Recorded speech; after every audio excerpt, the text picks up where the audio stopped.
So, welcome back, everybody. I hope you had a nice break with enough and good food and new contacts and good conversations.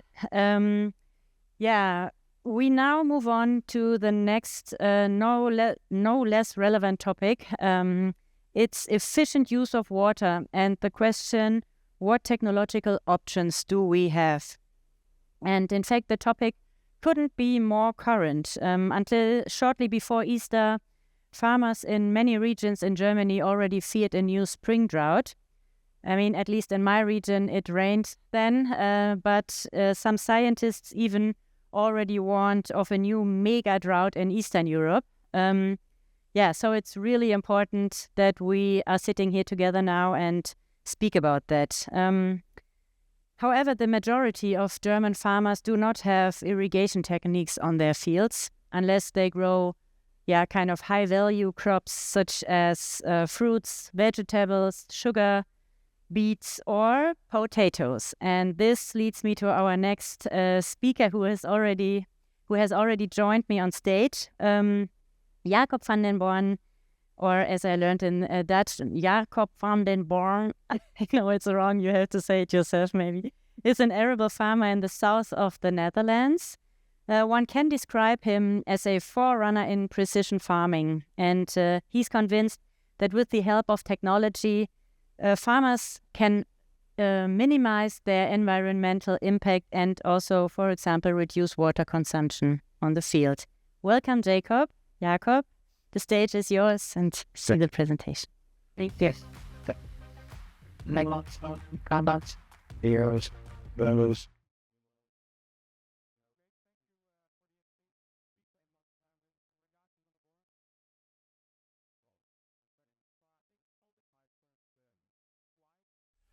I'm known to be a head runner in precision technology, and a lot of people, when they think about precision technology, they always think about GPS, sensors, robots, satellites.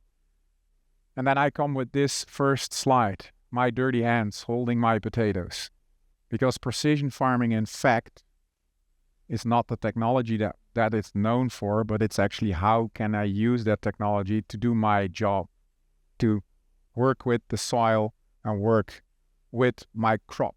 So I have a potato farm in the south of the Netherlands, but I also started a new company, and that's Van den Borne Campus, where I will speak later of what it is. So, to introduce myself, I'm Jacob van den Borne. I'm 44 years old. I'm married. I'm the third generation on a family-owned farm south of the Netherlands. And we mainly grow potatoes. We grow potatoes for the French fry industry, around 600 hectares, and that's demanding on the availability of the soil. So we don't own that much land, so we rent and exchange soils with over 120 neighbor farmers, all cattle farmers mostly. Beside the potato crop, we grow wheat, barley, corn, onions, parsnips, and peas. And we grow those crops in two different countries. So my farm is only 200 meters from the Belgian border, and we are an international farmer, like that's called. So if you look at the potato business, every year we grow around 190 different fields of potatoes that in average are only 3 hectares and in average have 6 corner points. So not nice square fields. We calculated that because of those small fields and those corners, we had an overlap of 13%. And that's why in 2006, when I took over the farm from my father, I started with precision technology that reduced the overlap and therefore reduced 13% to just 2%. Potatoes is a high value crop, so if you reduce your costs with more than 10%, you can think this investment was paid back in 2 months. And then I thought, okay, now I've got all the technology, I got the sensors, I got the data. Can I do more? Can I learn from that data? And that's when I started with precision farming. So in the last couple of years, we figured out the farming is all about cycle. cycles. You want to close the cycle. It's all about the season. So my precision farming cycle is, of course, the seasons. It's winter, it's spring, it's summer, and it's the autumn. And in the last 20 years, we figured out that we could measure, analyze, and then adopt our management on very few items. And here you can see all those items. So we have developed a precision farming cycle of 16 steps where we then take data, analyze the data, and use that data for our management, for adopting to adopt our management to the farming condition. So we start, of course, in the winter. And in the winter, we're doing three main things: mapping our fields, doing a soil scan, and calculate the tram line. So I'm not going to do all the themes, but we're going to just pick out the ones that are actually into the water, in the subject of water. So I start by the soil scans. So we invested heavily in soil scans because I don't know my soils. I rent and exchange them with over 100 farmers. I don't know their soils. So we do a soil scan. We do conductivity scanning in the winter time. And with the conductivity sensor, we measure the soil conductivity in 6 different depths. So from 25 centimeter deep up to 3 meters deep. And then you get an idea of the variation of my very sandy soil. So we grow our potatoes on pure sand. No clay, it's purely a sandy soil like Lunenburger Heide in that region. By doing the soil scan, we get an idea of how our soils are built, what's available where. But it's pretty hard to explain to farmers what conductivity per square meter means. A farmer knows what pH is, a farmer knows what organic matter is, but if we then talk about conductivity in millisiemens per square meter, so I make it easy. From those 6 different depths, we make one zone map. The soil zones that we have, the blue ones are a low conductivity zone, the red ones are high conductivity zone. And to explain that easier, I compare those zones with batteries. The bigger your soil conductivity is, the bigger your soil battery is. And the bigger your soil battery is, the more you can charge it with water, nutrients, organic matter, and life. So the bigger your battery, the more potential you have. Because if the battery is bigger, it can hold more water, more nutrients, and in theory, it can also hold a higher yield. There's only one problem. We can measure the capacity of the battery, but we don't know how that battery is charged. So to know how the soil battery is charged, we do soil probes. So normally a farmer goes to a field and he takes one probe. That's a mixed probe, and the guy that probes it will walk a W pattern over the field. You get one sample telling you there's 100 kilo of nitrogen in the soil. For potatoes, you need 200 kilograms of nitrogen. So the advice then is add 100 kilos of nitrogen. That's that line. And now you can already see where the problem is. So the red battery is not filled to the full potential. The yellow battery with the 100 kilo added nutrients is full. But the 2 blue ones are overflowing. And that's where nitrate leaching comes from. So by probing every battery on different locations that you can see, you can actually redirect how much nitrogen you can store. Clever farmers then always tell me, yeah, okay, but if you fill all the batteries to the full potential, then the blue area will never have a high yield. And then I'll always ask those farmers how many times a year they charge their phone. And of course, the answer then is every day. And then I ask them why. Yeah, because I run out of battery. And then I ask them, how many times a year do you charge your soil battery? Oh yeah, only 2 times.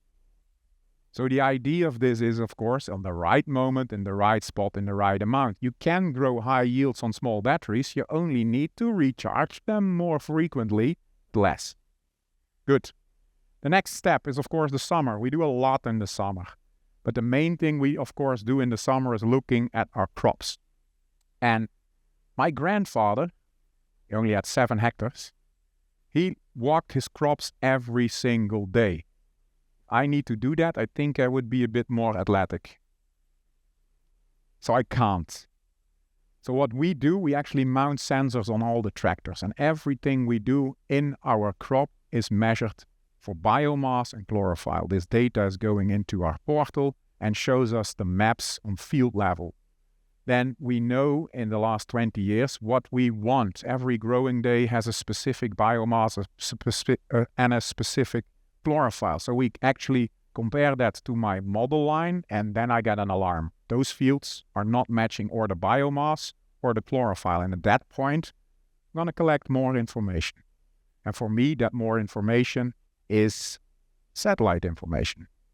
Satellite information, when available, is more accurate than sensor information, but the when available is the issue, because we've got clouds.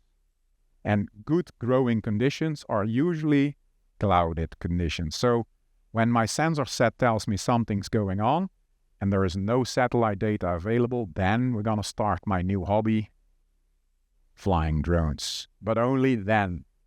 A lot of people think I'm always playing with drones. That's not true. Only when it's needed. Good. To give you an example, sensors mounted on front of the tractor, on the spreader, on the sprayers, all connected to the portal and delivering data on a daily basis. Satellite information, when you're lucky, you get every bi-weekly data. You can see in the spring it's hard, and at the end of the season it's hard. Of course, in the summertime there's less clouds, you got better information. Good. Then drones. Drones is just a tractor, the modern tractor, but the cameras that you mount under it, are the most interesting things. We've got 3 types of cameras. The first one is a RGB camera, a normal photo camera. And you can use it for a lot, but to give you an idea, this is used for detecting problem weeds for spot spraying. Works pretty good, and you can actually reduce your chemical usage over 90% by spot spraying. Second camera then is the multispectral camera. Same kind of sensor that is mounted on the tractor, measures biomass in the front row and the chlorophyll on the bottom row. A lot of people that are used to have free satellite information say to me, yeah, we get it for free, so biomass is enough. And not totally agreeing with that, because week 30 on the trial field, there's nothing much to see in the biomass, but if you look in the chlorophyll maps, you can even detect in which direction I drove my spreader. So for doing potato fertilization, you need both, and biomass and chlorophyll. And then the third camera, now we can retouch the topic, is a thermal camera. And yes, you can make very nice selfies with that. You can see I had the coldest nose over there. But you can also look at the temperature of your soil. And as you can see, there's the RGB photo. There we've got the temperature photo. And you can see there a very cold spot. And of course, the cold spot is the wet spot. By actually measuring the soil temperature, you can detect the moisture level of that soil. So that's before you grow a crop. So you already have an idea of how big the battery is. On that wet spot, you have a big battery that can store a lot of water and a lot of nutrients when they don't flush out. But you can also use the same technology when your crops are growing. Then you look at the temperature of the leaf. But then the biggest question is, what should it be?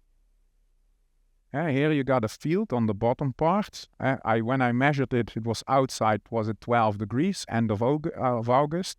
And the temperatures of the leaf of the crop differed between 12 and 17 degrees. Now, which temperature do you think is the best?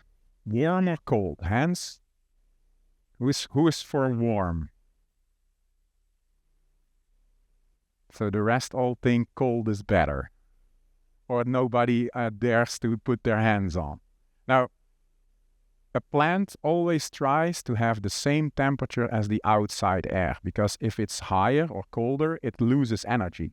So if you know that, then you know, okay, I want the outside air temperature. If a plant gets hot because of the sun, it needs to cool itself. And to cool itself, she uses water for transpiration. So if a plant is warmer than the outside air, you know there's something wrong. She's not cooling itself, and that's because or she doesn't have water, or if she has water, she's ill. So by thermal mapping, you can really detect water stress on zone level. Good. Irrigation, that was the theme of today. So we do a lot of irrigation. Without irrigation, our yields are 25 tons less in average. So we use sensors like those, moisture sensors in the soil, but there's only one problem with those sensors. Where do I put them? Because that sensor only measures one plant. The question now is, where in the field do I place my sensor? And I ask a lot of farmers that all buy nice sensors. Okay, you have nice sensors. Where in the field did you place them? Yeah, somewhere in the middle.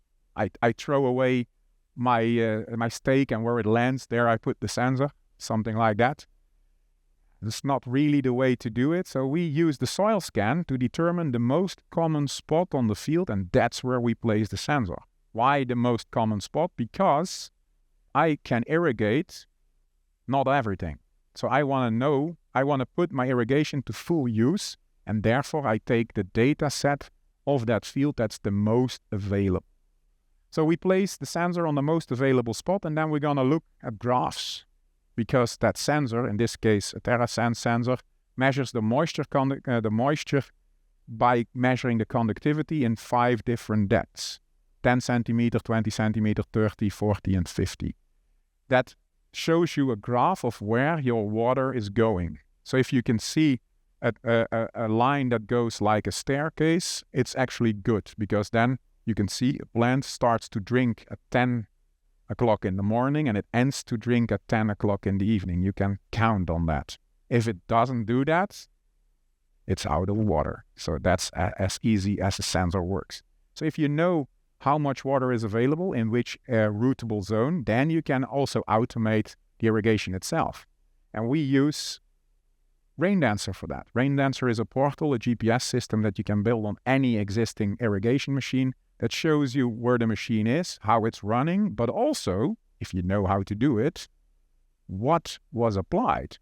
So you actually can make as applied maps, and Raindancer can also do variable rate irrigation. So to do this, and we use sensors for more than 20 years already, and we learned two things by doing that. Firstly, we always irrigate late, too late, we start too late, and we always irrigate too much. And that's because I have an irrigation machine that runs, that has to do 20 hectares. That's because it needs to do 20 hectares. I can rotate the machine in 10 days. If the transpiration is 4 millimeters a day, how much do I need to apply to get it right? 40 millimeters. And my soil battery can only hold 20. See the problem? That's an inefficiency in irrigation. So to figure out which fields first, we now also got new technology. That new technology is called thermal satellite information. And with thermal satellite information, you can get an overview of a whole region, showing you the same maps as I showed you in front, temperature of your crop. Then if you know what kind of temperature the outside air temperature is, you can exactly see which fields, the crops on which fields are warmer than the outside air, and the ones that are good. And in this case, the blue ones are good, or even more, are irrigated good. The red spots are irrigated too late. You can even go into detail, and this is a field of mine. The left side I irrigated, the right side was not irrigated at the moment of the picture. You can even see details on 10 square meter or 100 square meter, 10 by 10 meter blocks. So the technology is there to really do the next step in variable irrigation. So if we then talk about the next step in variable irrigation, then it will be even more precise. So we're going to look into multiple data sets, so height maps, the groundwater level, the calculated water level under the rooting zone, the soil conductivity, the battery capacity to store that water, and then you can calculate the water stress for every square meter. If you can do that, and you automate that with a ground truth, with a sensor, and a portal with Raindancer, we're going to build an irrigation robot. So an autonomical vehicle that actually will irrigate where needed. So it knows the small battery needs to be irrigated twice a week with 15 millimeters. The big battery we can do with once a week with 30 millimeters. So that's one part of the future of irrigation. Of course, we tried a lot of other technologies in irrigation as well. You got drip irrigation, you got pivot irrigation, there is even robot irrigation, things are there, but scalability is always an issue. So how can that work on big farms and how can we manage that with as less staff as possible? Another theme that a lot of farmers are forgetting if we talk about irrigation is also how much water are we allowed to use? And in the Netherlands, we now get ideas because of the droughts. Maybe farmers need to stop irrigation. I know in Germany we have quota. We don't have that in the Netherlands, but in the Netherlands, tomorrow they can say, now we stop irrigation because the nature doesn't have water. Then as a farmer, I think, put an irrigation machine in nature then, but they don't work like that. So to get that discussion right, I thought a lot of availability of irrigation. What is my right? The water, which water is mine? And to do that, I think we need to work on the battery capacity. The water that we receive from Mother Nature in rain, we want to keep that as much as we can in our soils. Or we are going to put that under our soils in the groundwater table. To do that, of course, we use technology and we apply organic manure, compost or stable manure on a variable rate. And we do that. We make actually the small batteries that cannot hold that much water. We make those a bit bigger by adding organic matter and therefore also keeping more water in. But a lot of the governments then tell me, yeah, but this is not allowed. You cannot fertilize a crop after you harvest it. I said, I don't fertilize my main crop, I fertilize my winter crop. And this winter crop is actually the way I think I get my water rights. So in my region, there is around 820 millimeters of rainfall. Unluckily, that around 60% of that is falling in the winter time when I don't grow crops. In the past, we did some calculations and we found out that my potatoes and the winter crop are consuming around 720 millimeters in average. So there's a surplus of 100 millimeters. So theoretically, on all the soils that I grow, I add 100 millimeters of water to the groundwater table. So theoretically, I'm allowed to use that. But then the government told it, yeah, okay, theoretically you're right, but because you don't, after the harvest, you don't do anything, that water goes into the ditch, from the ditch into the river, and from the river into the sea. So we did, again, a hydraulic calculation, and they were right. 80 millimeters were actually flowing into the ditch, into the river, into the sea. So then I thought, okay, but if I can resolve that problem, if I cultivate my soils after the harvest and grow a green crop that is actually built for water infiltration, I have a surplus of 100 millimeters, and theoretically, I add more water into my groundwater table than that I use. So theoretically, I don't need a water, water management, because actually they need to pay me extra for putting more water in than I take out. I doubt if the governments go with me in that, but that's the way I think it should go. By growing a green crop like it's a main crop, we are actually solving the nitrate leaching problem, we're solving the soil health problem, and again, water infiltration is very important. Good. Cycle is closed. I'm not going to talk about everything, but just the ones that hit the water issues. But we're always learning. This is a never-ending story because every time I figure one thing out, I get 100 questions extra. So this will be a lifetime work, always a lifetime learning. Good. The campus, I told you about that. Actually, on my farm, we started a campus, and the campus is for one goal, for bringing perspective in agriculture. And to do that, we built the field of the future. So this is the layout of my farm.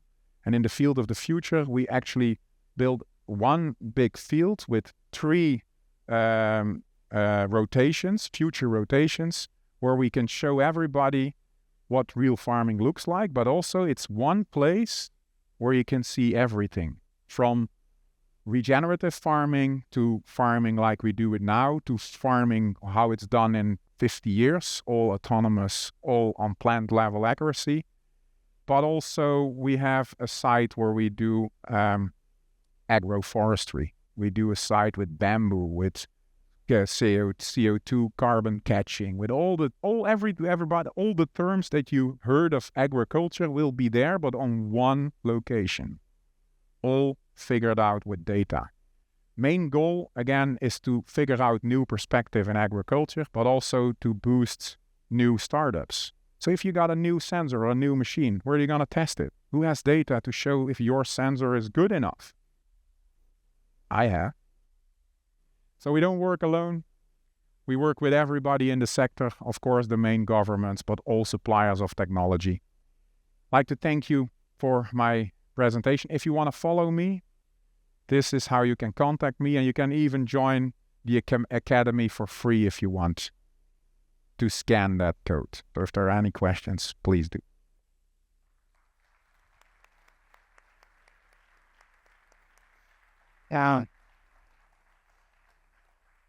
That is impressive. Thank you for your presentation, and thanks for being completely on time. Well, are there questions from the audience? If not, I wrote some more. Maybe I'll start. We have seen many logos, many different sensors from probably different companies. How do they work together? Was it are they like connected with each other? Are they already sharing the data, or is it what you developed? A good question. That's one of the main issues, connectivity. Of course, the John Deere sensor works with John Deere stuff, but probably not so good with Echo stuff. So main issue is that they don't want to work together, but we can see the isobus popping up the last 10 years, and isobus is actually a solution for combining data, not the end solution, but we're getting there. And a lot of new companies also see that they want to use APIs. So I'm really into give me the data, I will figure my own. So yes, we build our own portal. Yes, we build our own database, but all on APIs. So one thing for startups, guys, you can build the most practical and best platform with the best dashboard in the world, but please also integrate APIs that you can share your data with anybody else, because that's really important. Questions? Just interrupt me, otherwise I could go on questioning. Perfect. If I'm a farmer and I see this now, it's like it's not only impressive, it's almost a little bit frightening what you have done and implemented already. When I want to start as a farmer, and I also want to know all this about my soil, and I want to start in doing precision farming, what is the first step? Looking for improvement. A lot of farmers adopt technology because they think it's hot, because they heard of it, but they didn't have a problem. So first, you need to have a problem, and then you can fix the problem. And it looks like an easy story, I know, but I know that everybody turns that around. The neighbor has the sensor, I want one as well. He has one, so I want one as well. So first, you need to figure out what's your problem. And to figure that out, you need to start with your yield. If you want to improve your farm, you need to figure out, is there an improvement possible? Mm-hmm. If you are a fourth generation farmer and you know all your fields, you know your crops, you know everything, you win. You do a way better job than I can do with my data. But because I don't know all of that, I need the data to get to your level. A lot of people are actually scared of using the data, but I solved my problem with data. They don't have that problem because they know their soils, they know their crop, they know their cattle. So it's all about, do you have a problem? I think that's the first. Because this is an argument I listen to very often. Then they say, no, I know my soil for like 10, 20 more years. Is there something, farmers that don't have this problem with the many small fields that you had, is there a problem that these farmers that already know their soil very well, they can learn even on top with the data? I mean, is it only problem solving, or is it also this thing, more yield, cost saving thing? I think the guys that really know their soil, they don't need to invest in that technology because they have the high yields. They know how to act on every different soil type. But the problem is, I had a big discussion with an old guy explaining me why he didn't need precision farming, but he brought his son to look at my machines. And then after 45 minutes of arguing that he didn't need the data because he was fourth generation and he knew every square inch of his whole farm, I only asked him one thing. To the son, do you also know all of that?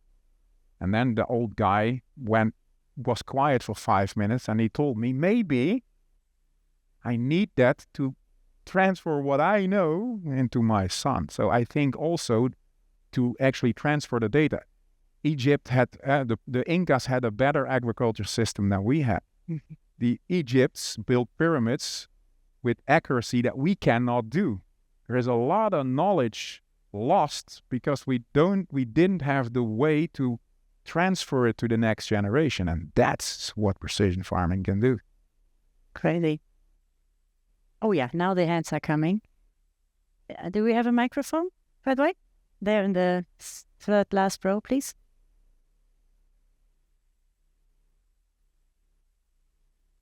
Thank you. So with the weather change, how can you help the farmers seeing very different conditions now than they may have seen the last 10 years or the last 5 years, and help them get ready for the future?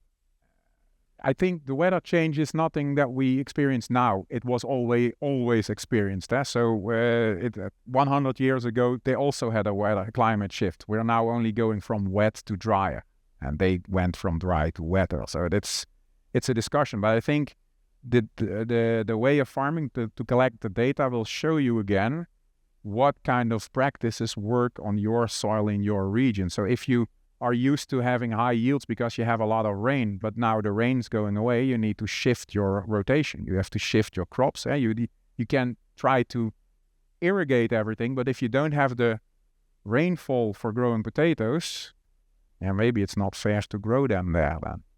And it's a hard thing to say, but I think you need to figure out in your region what your potential is, and then learn from the data what you could do. And of course, varieties are changing to being more drought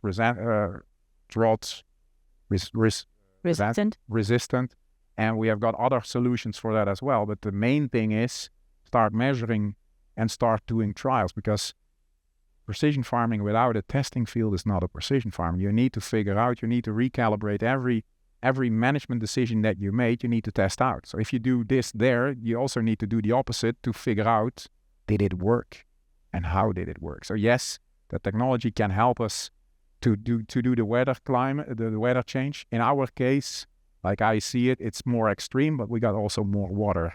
So with the south going up to the north, for us, it's not bad. For the south, it's another problem, I think. But for the climate in our region, northern of the southern of the Netherlands, that's where I am. So that's pretty not that bad. I think we have a question in the last row. Yep. For the microphone. Okay. Sorry, I had my back on you. Please. Thanks a lot. Great talk. Talked a lot about data and sensors. What's missing? What's the piece of data or the sensor that you would love to have but you don't have yet? Are you looking for a business idea or what? I'm an investor, so I'm looking for things to look for. Soil health is a very important one, but measuring soil health is very hard to do. There are some ideas by measuring the CO2 levels of the organics that are in the soil, but it's pretty hard. But for me, soil health would be D1, and the second one, of course, is nitrate leaching, measuring the real nitrate that is leached. So those two would be my preferred. I'll make a note. Thanks. Okay. Yeah, a short question. You mentioned that you have you have to do with a lot of owners.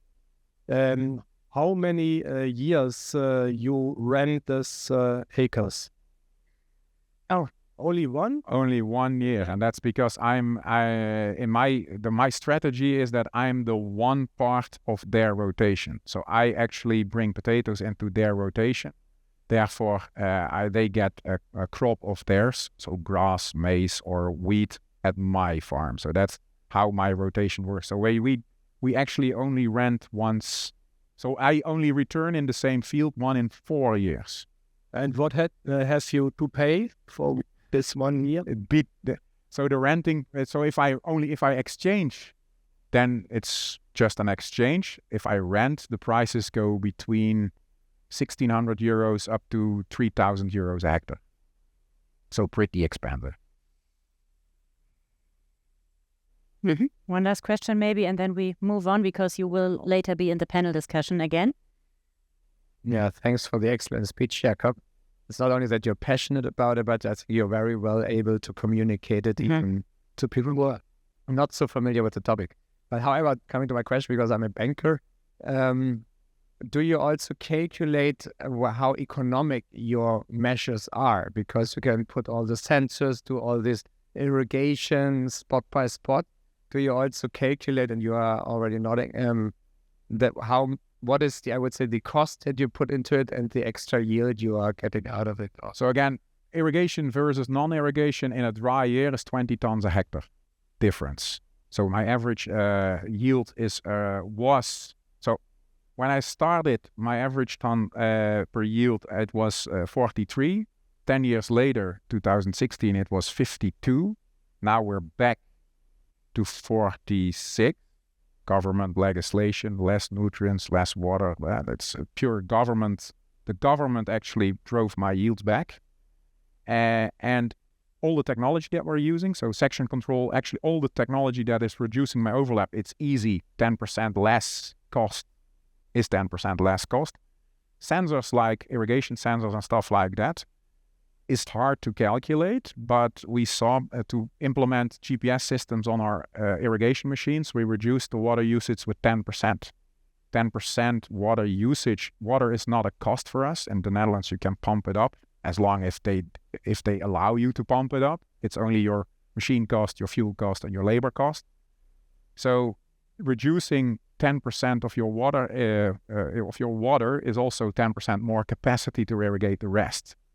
So in terms of economics, you will by only irrigation, we can by the use of technology, we calculated 250 euros up to 400 or 500 euros of savings a hectare in a 7 times irrigation season.